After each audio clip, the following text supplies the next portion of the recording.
Tudo bem com vocês? E aí? Estamos chegando aqui para o nosso quarto e último vídeo, né? Nossa quarta semana. Vamos iniciar nossa quarta semana. E nesse período já inicio perguntando se vocês lembraram, né, de fazer as atividades, se está tudo em dia. Lembrando que está fechando aí o nosso período para avaliações, certo? Então eu peço que quem ainda esteja com alguma atividade atrasada, que corra lá para que a gente possa adiantar esse processo aí e que a gente possa fechar toda a documentação no tempo hábil, beleza?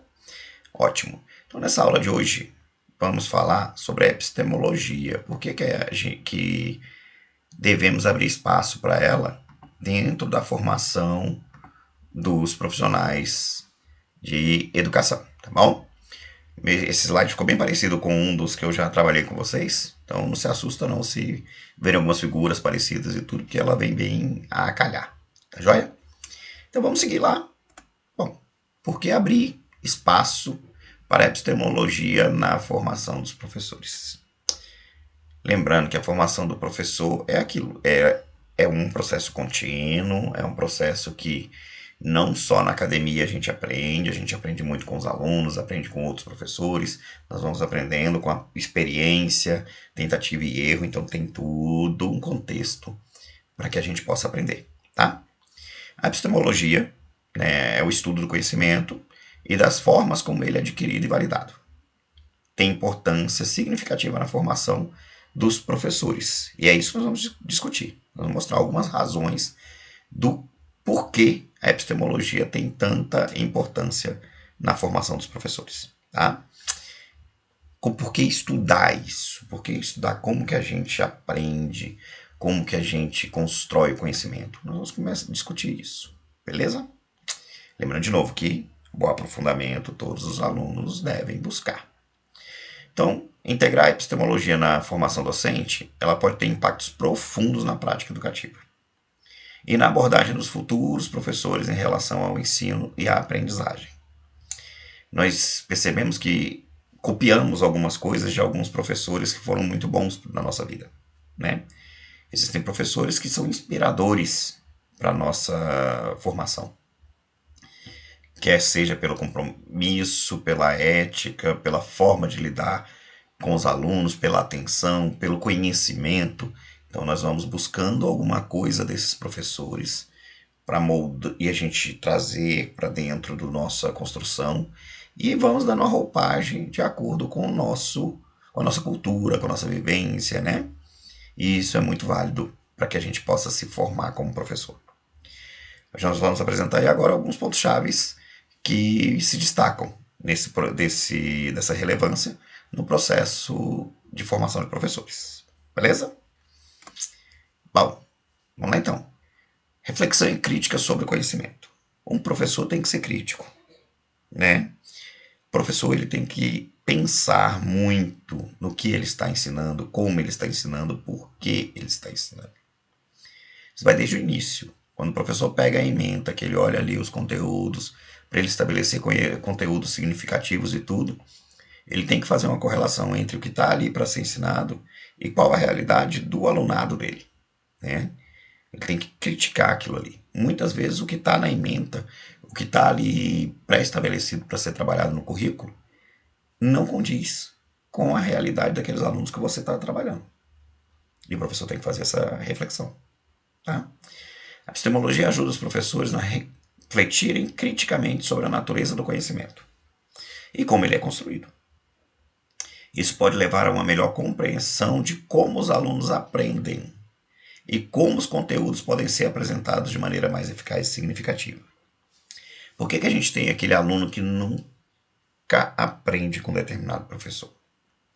O aluno tem uma dificuldade tremenda com matemática, com algum conteúdo específico, não aprende, não desenvolve, não dá o start. Muda o professor, muda a didática, não que o professor seja ruim, não esteja trabalhando, não esteja se dedicando. Mas às vezes o aluno tem um bloqueio com aquele professor. E aí pega, ele vai para outra sala. Por isso que aqui a gente tem muito o rodízio de alunos, né?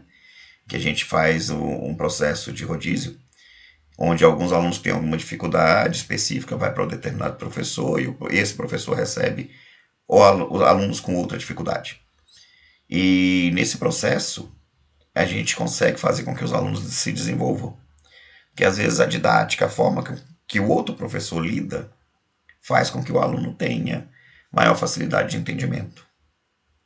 Eu lembro de um aluno meu na faculdade que nunca tinha entendido para que servia a função, né? Função dentro da matemática. E ele estava fazendo administração de empresas. Poxa, função tem tudo. Função lucro, função do preço, da demanda, de tudo lá. E quando eu peguei e fui explicar para ele, o cara pegou... Desculpa, mas ele falou um palavrão na sala. Aí eu assustei e falei, uai, o que foi? Cara, eu não acredito que era só isso. E eu passei a minha vida sem entender isso aí.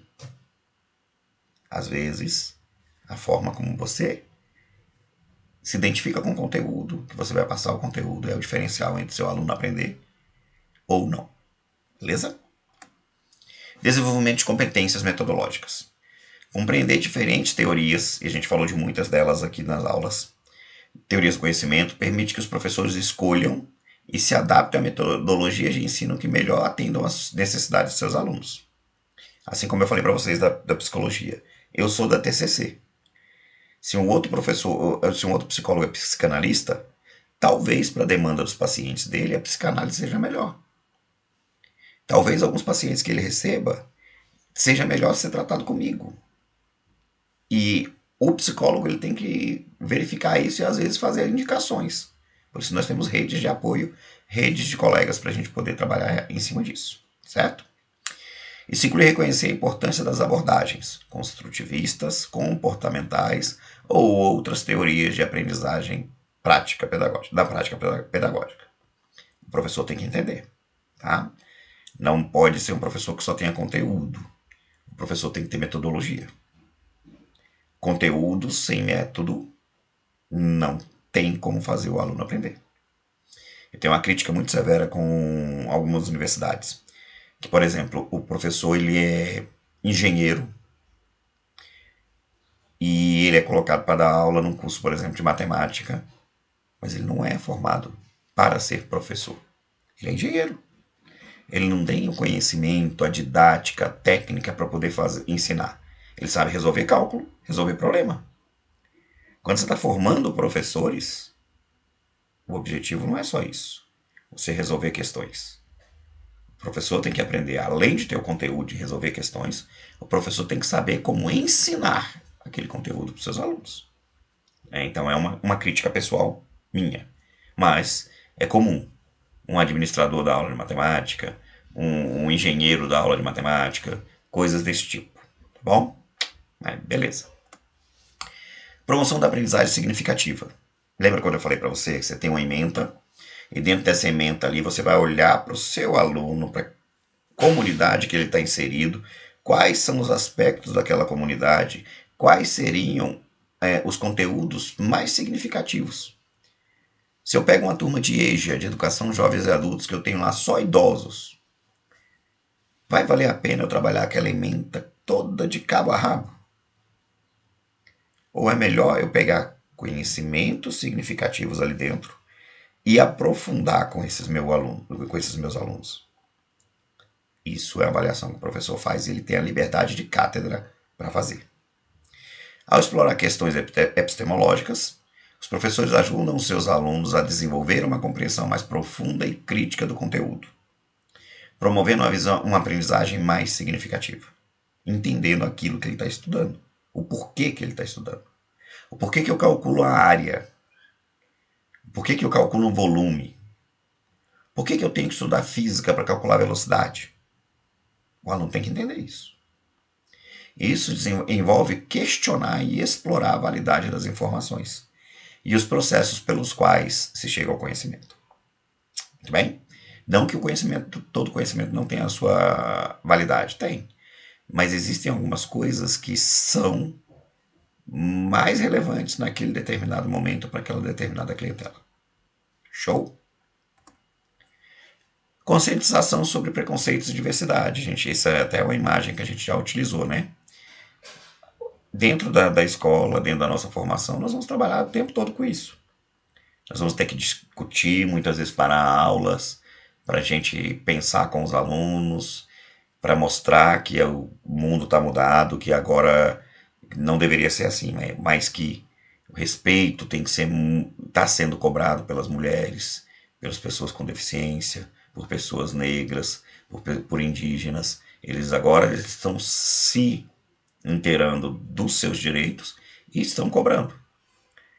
E às vezes você parar para você abordar temas assim, para que você possa fazer com que seja respeitado e entendido o porquê da importância de se respeitar, tem a relevância. A epistemologia também aborda como preconceitos e contextos culturais podem influenciar a forma como o conhecimento é produzido e interpretado.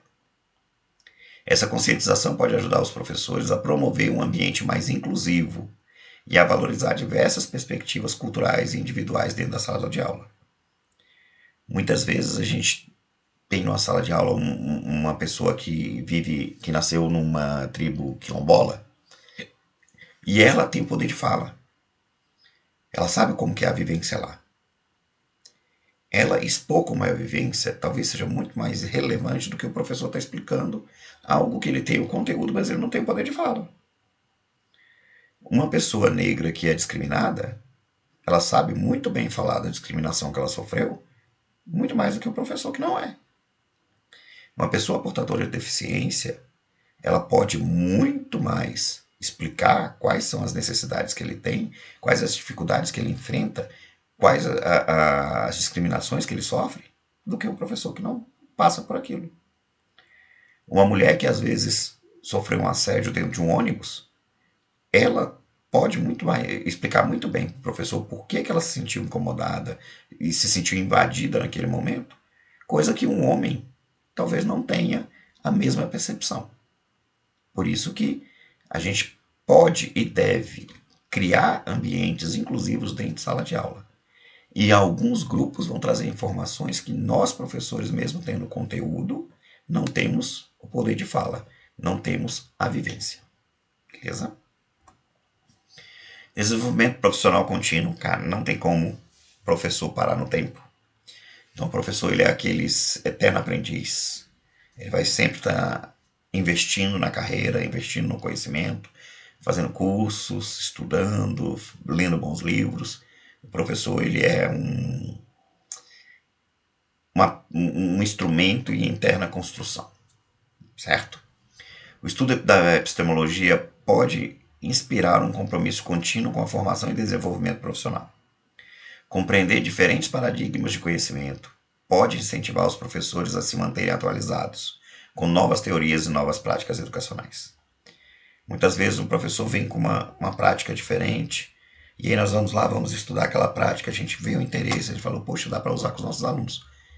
E o professor vai investir naquilo ali e ele vai usar. Então isso é muito importante. Promoção do pensamento crítico.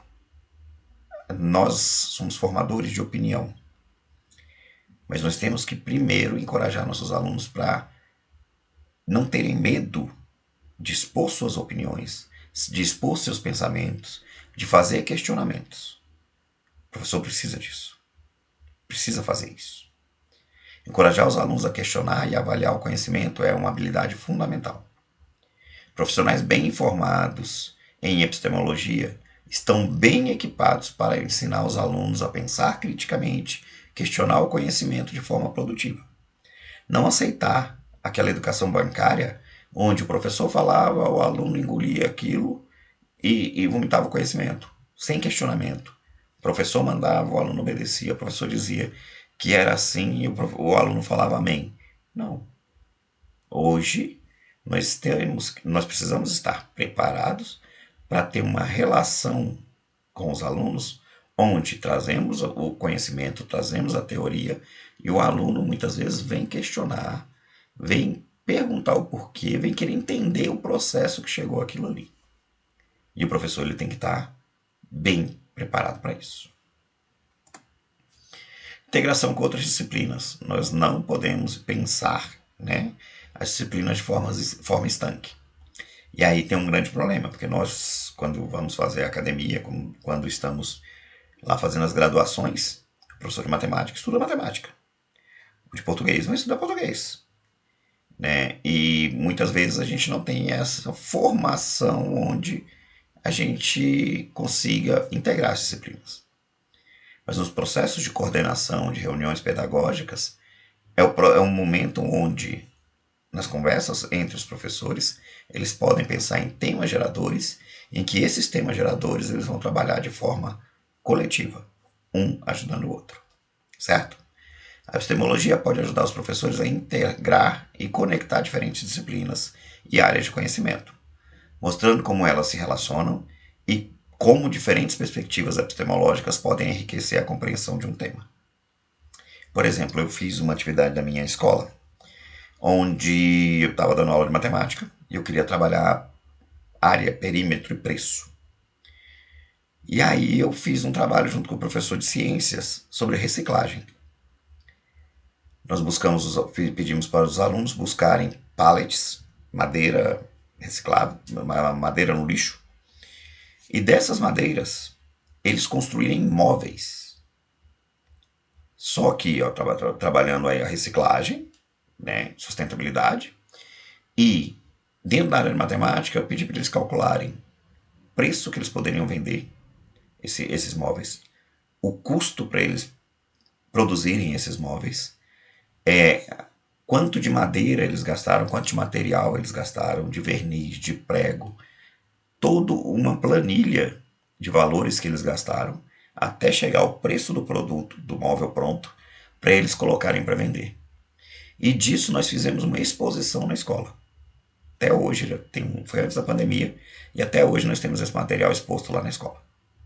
Então, integrei matemática com a matéria de sustentabilidade dentro das ciências e ainda consegui pegar e trabalhar um pouquinho de administração com eles. Muito legal fazer isso.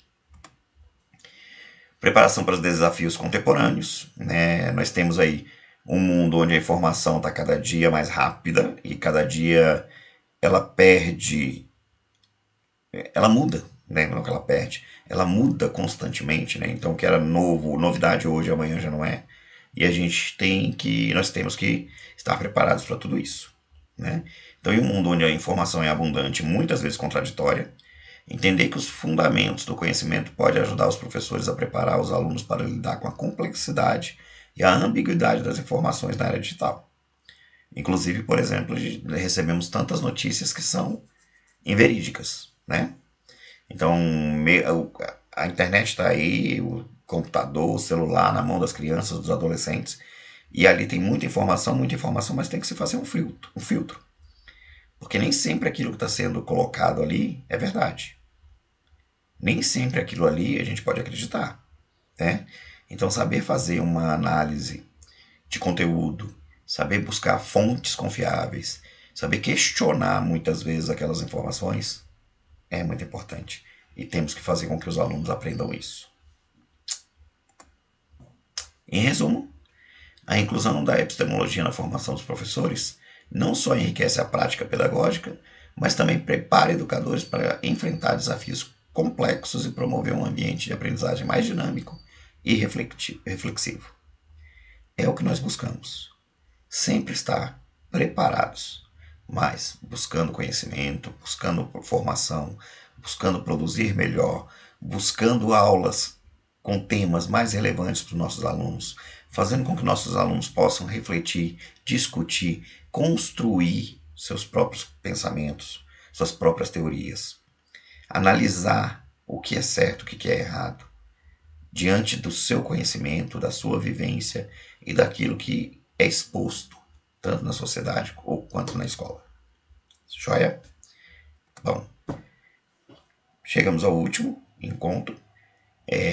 Vocês, nessa quarta semana, eu vou disponibilizar uma avaliação para vocês, uma prova, onde vocês vão pegar o material, esses slides que eu trabalhei com vocês, e dentro desses slides vocês vão responder algumas questões que nós vamos produzir. Muito bem? Espero que todo mundo se dedique que entreguem as atividades que já foram passadas na primeira, segunda e terceira semana e que nós possamos nos encontrar em momentos posteriores da formação de vocês. Fico muito agradecido por estarem aqui na nossa universidade e espero que a formação de vocês prossiga de forma saudável e produtiva. Muito obrigado e até a próxima.